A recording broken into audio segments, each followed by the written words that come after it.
네, 원가관리사 2급 8회차 강의를 지금부터 시작하겠습니다.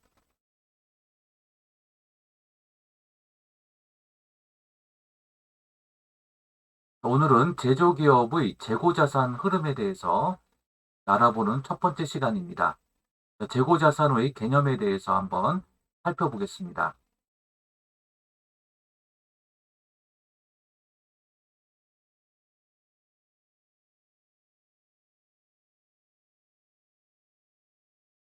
제조기업의 재고자산 흐름, 재고자산의 개념에 대해서 알아보겠습니다.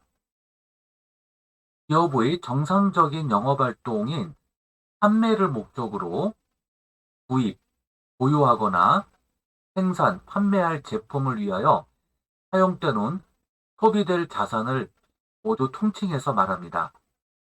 재고자산은 이렇게 품자 돌림으로 끝나는 항목들인데요. 여기서 원재료는 이 료자가 세어보다 할 때 료예요. 셀 료자인데요. 즉 수량을 세어볼 수 있어야 된다는 얘기죠. 자, 상품하고 제품은 판매 목적으로 보유하는 재고자산이에요. 그래서 상품의 경우에는 판매를 목적으로 매입한 상품, 그 다음에 해외에서 선적재 인도 기준으로 매입한 상품 중 아직 우리나라에 도착하지 않은 상품, 이것을 미착 상품이라고 하죠. 그 다음에 원거리에 판매를 대행할 대행업체에다가 상품을 보낼 때 적성품이 됩니다. 그 다음에 제품은 판매를 목적으로 생산한 제품과 부산물 등이 있습니다.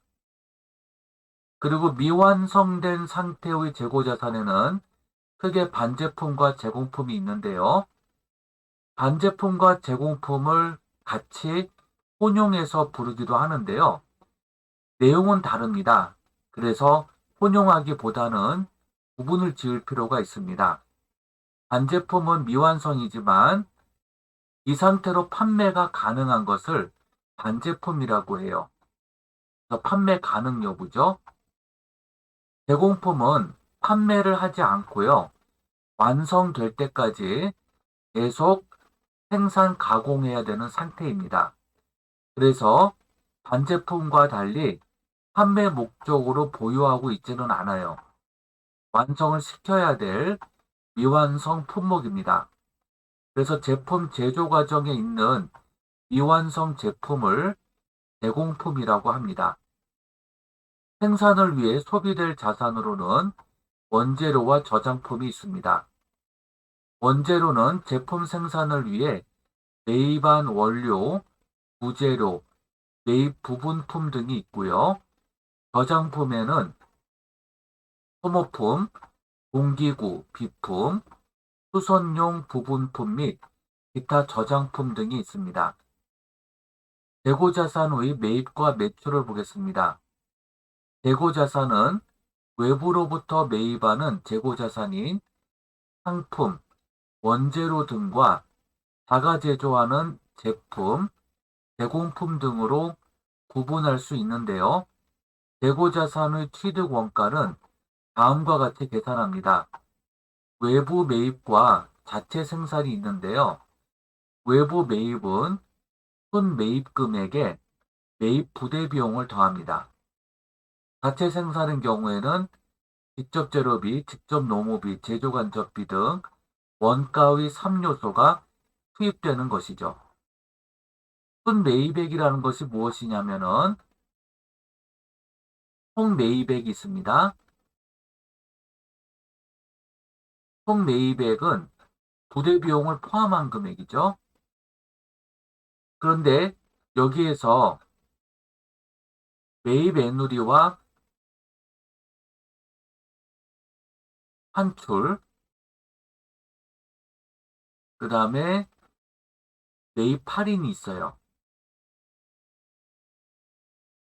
매입 애누리, 환출, 매입 할인 등을 차감을 합니다. 그러면 순 매입액이 나오죠. 이것을 얘기합니다. 여기에다가 부대 비용이 있으면 이제 부대 비용을 더하죠. 총 매입액에 부대 비용이 더해져 있는 상태에서라면 그대로 이제 그순 매입액이 이제 나오고 이 자체가 외부 매입이 되는 것이죠. 총 매입액에 부대 비용이 포함되지 않았다면 여기 산식대로 매입 부대 비용을 더하게 되죠. 매입 부대 비용이라는 것은 뭐가 있느냐면 매입 시 운반비가 있고요. 그 다음에 타협비도 있고요. 수입하는 경우 수입관세가 붙겠죠. 그 다음에 매입에 따른 각종 보험료 등이 있을 거고요. 이러한 것들이 부대 비용이 되는 것입니다.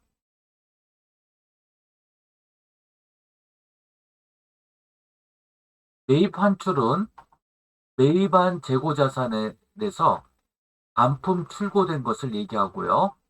매입 애누리는 파손이나 하자를 이유로 값을 할인받는 것을 말합니다. 매입 할인은 사전 약정, 계약에 따라 결제일이 빠르면 빠를수록 물건 대금을 빨리 결제해 줄수록 할인율이 높아져요. 그로 인해서 할인받을 때 매입 할인이 됩니다. 이러한 항목들은 매입 대금에서 차감이 되는 것들이죠. 매출원가의 계산을 보겠습니다. 상품 매출원가와 제품 매출원가로 크게 구분이 되어집니다. 상품 매출원가는 기초상품 재고액 더하기 순매입액에서 기말상품 재고액을 차감합니다. 그리고 타계정 대체가 있을 때에도 차감을 합니다.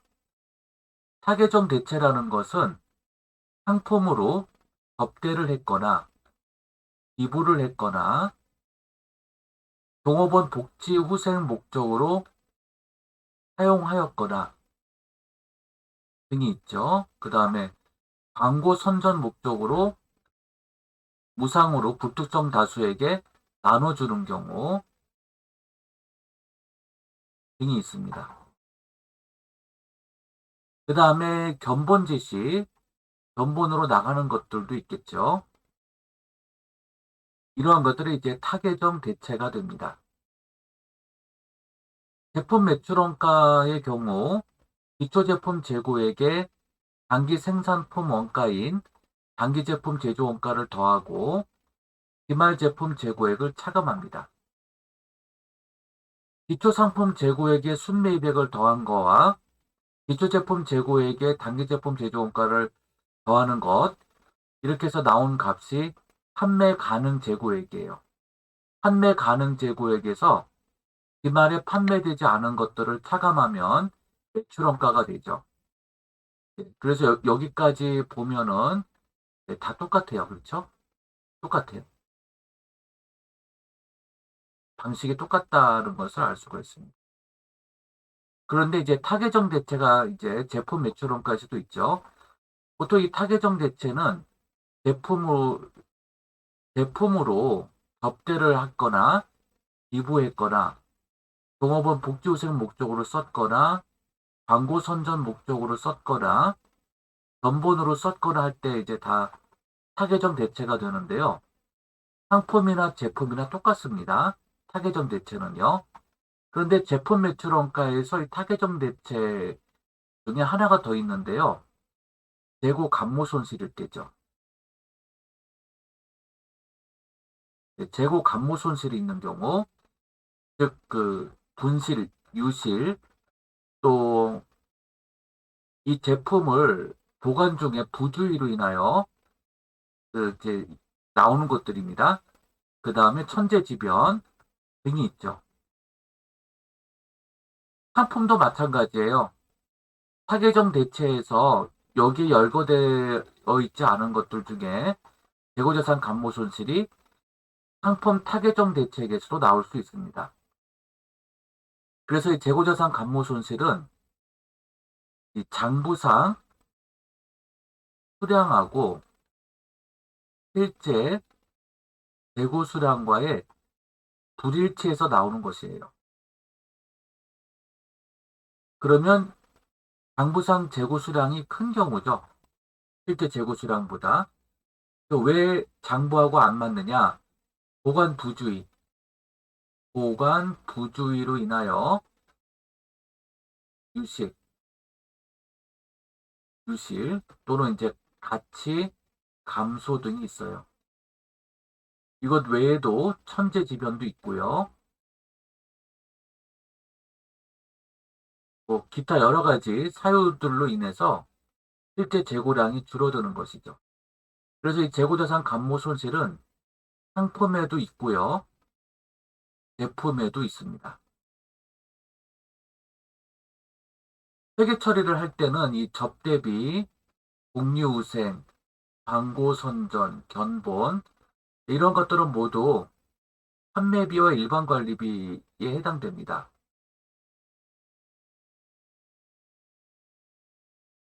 근데 이 기부하고 이 재고자산 감모 손실은 영업의 비용에 속하죠. 근데 둘 다 기간 비용이에요.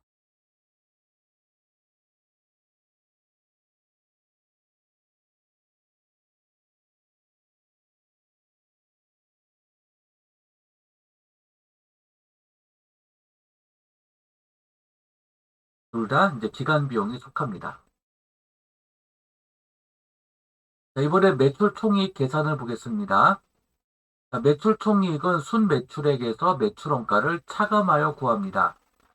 순매출액이라고 하면 총 매출액에서 매출 환입, 매출 애누리, 매출 할인 등을 차감한 후에 나온 값이 순매출액이에요. 매출 환입은 판매된 상품이 반품 입고된 것입니다. 제품도 마찬가지로 판매된 제품이 반품 입고될 때 매출 환입이 되죠. 매출 애누리는 판매된 상품에 하손이나 하자가 있을 때 값을 할인하여 주는 것을 말합니다. 매출 할인은 상품을 매입한 상대방이 사전 계약 약정에 따라 빨리 결제를 해주면 결제를 빨리 받잖아요. 받은 만큼 할인율을 높여줘요. 그렇게 해서 값을 깎아주는 거죠. 할인해주는 것. 이런 경우를 매출 할인이라고 합니다. 이제 기말재고자산의 평가에 대해서 알아보겠습니다.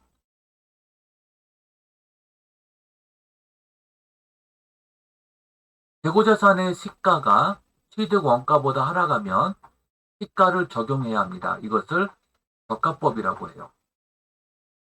그렇게 해서 이제 가장 낮은 가액으로 평가하는 것을 말하죠. 자, 이번에 이제 수량 파악에 대해서 알아보겠습니다. 수량 위주의 기록 방법이 있습니다. 이것을 계속기록법, 실제재고조사법 이렇게 있고요. 이 둘 다를 혼합한 혼합법이 있습니다. 그래서 크게 세 가지 방법이 있다고 보시면 돼요. 계속기록법은 계속 기록한다는 뜻으로 입고할 때마다 출고될 때마다 빠짐없이 이 변동사항을 기록하는 것을 말합니다. 실제 입고된 수량에서 실제 출고되는 수량을 차감하면 재고 수량이 나오겠죠. 그러면 정확하게 나올 거예요. 반면 실질재고조사법은 입고된 수량은 기록하고요. 재고는 특정한 날을 정해서 재고 수량을 파악을 합니다. 그러고 나서 실제 재고 수량을 차감을 하면 이 정도는 출고되었다라고 보는 예측치가 나오죠. 이것이 이제 실제 재고조사법이라고 하는 것이에요. 실제 재고조사법과 계속기록법을 비교할 때 계속기록법의 장점과 단점이 있고요. 실제 재고조사법만의 장점과 단점이 있어요. 계속기록법의 장점이라고 한다면 정확하다는 얘기죠. 물량 흐름을 정확하게 파악할 수가 있어요. 그런데 단점으로는 시간과 비용이 많이 발생하죠. 실제 재고조사법을 보면 장점이라고 한다면 시간과 비용이 적게 들어요. 단점이라고 한다면 부정확하겠죠. 부정확하다. 즉, 출고 수량이 정확하지 않을 수가 있어요. 왜 그럴까요? 그 이유가 바로 비정상 감모분이 있을 때, 즉 감모 손실이죠. 이것마저도 정상 출고로 볼 수 있다는 얘기예요. 그래서 부정확하다는 얘기입니다. 반면에 이제 혼합법은 계속기록법의 형태와 실제 재고조사법의 형태를 띠고 있는데요. 입고 수량에서 실제 재고 수량 더하기 비정상 감모분을 찾아서 더합니다. 바로 이 비정상 감모분이 있기 때문에 차이가 난 것이죠. 그래서 출고 수량을 구하는 방식이에요. 이것이 바로 혼합법입니다. 그렇게 해서 물량 흐름을 기준으로 파악하는 수량 파악이 있다면 반드시 장부에 단가가 빠지면 안 되겠죠. 그래서 단가 산정 기준이 있어요. 이것을 원가 흐름의 가정이라고 합니다. 단가 산정 방법에는 여러 가지가 있는데요. 선입선출법, 후입선출법, 가중평균법, 소매제고법 등이 있습니다. 그 다음에 이제 개별법도 있어요. 선입선출법은 말 그대로 먼저 입고된 재고 상품, 재고 원재료 등 재고 자산이 먼저 출고된 것으로 가정하는 방법이에요. 후입선출법은 반대로 나중에 입고된 재고가 먼저 사용 소비 또는 먼저 판매된 것으로 가정하여 단가를 적용합니다. 선입선출법과 후입선출법의 차이는 바로 이 차이이죠. 먼저 입고된 걸 먼저 출고시키느냐 아니면 나중에 입고된 재고가 먼저 출고되는 것이냐 이 차이죠. 좀 더 깊이 있게 들어가면 과거에 입고된 것이 먼저 소비가 되는 것으로 가는 거고요. 수입선출법은 최근에 입고된 것이 먼저 소비되는 것으로 보는 거예요. 가중평균법은 크게 총평균법과 이동평균법이 있습니다. 그래서 나중에 계산을 해보겠지만 총평균으로 단가를 적용하느냐 아니면 재고가 이동될 때마다 단가를 평균하여 구하느냐에 따라서 달라집니다. 소매재고는 매출가격 환원법이라고도 하고 판매 가격으로 평가한 기말재고 금액에 원가율을 계산하여 적용하는 방법이에요.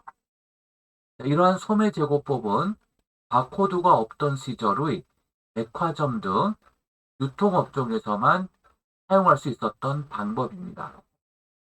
제조기업의 경우 이 소매제고법을 적용하지 않는데요.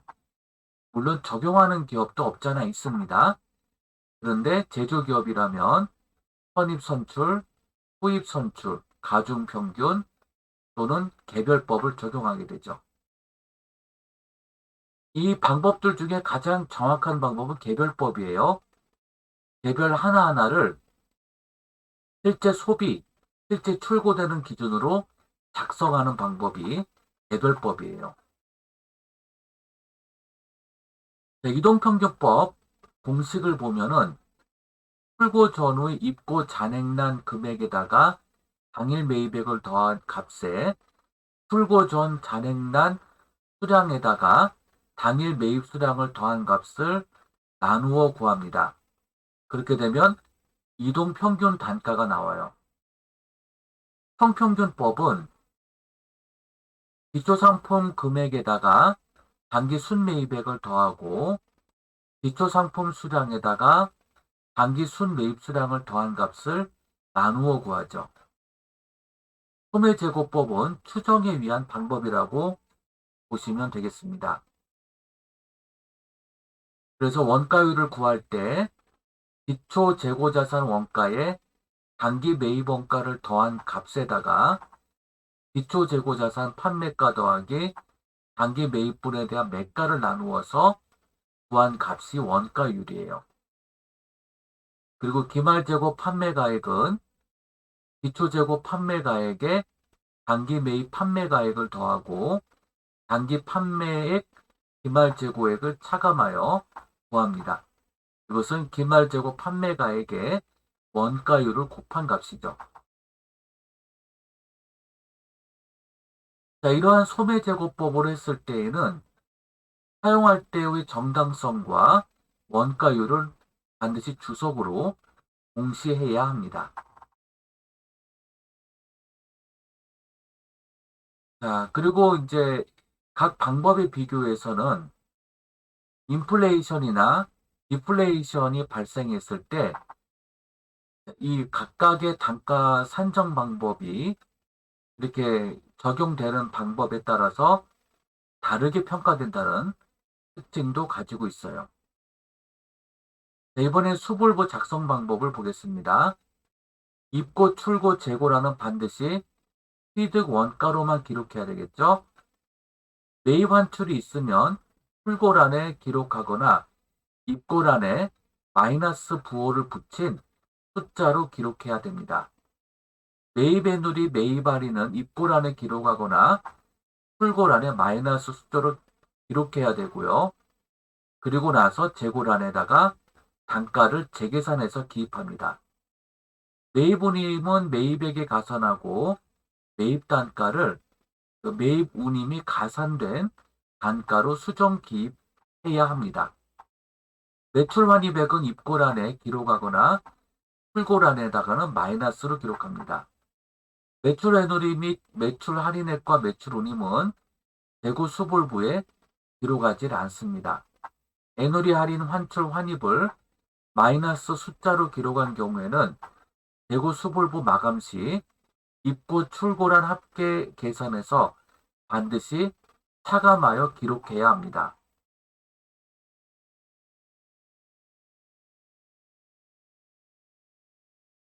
네, 장시간 수고 많으셨습니다.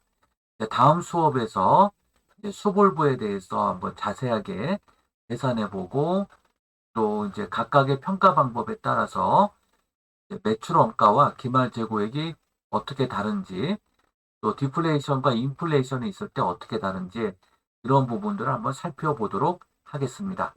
여러분들 수고 많으셨습니다. 감사합니다.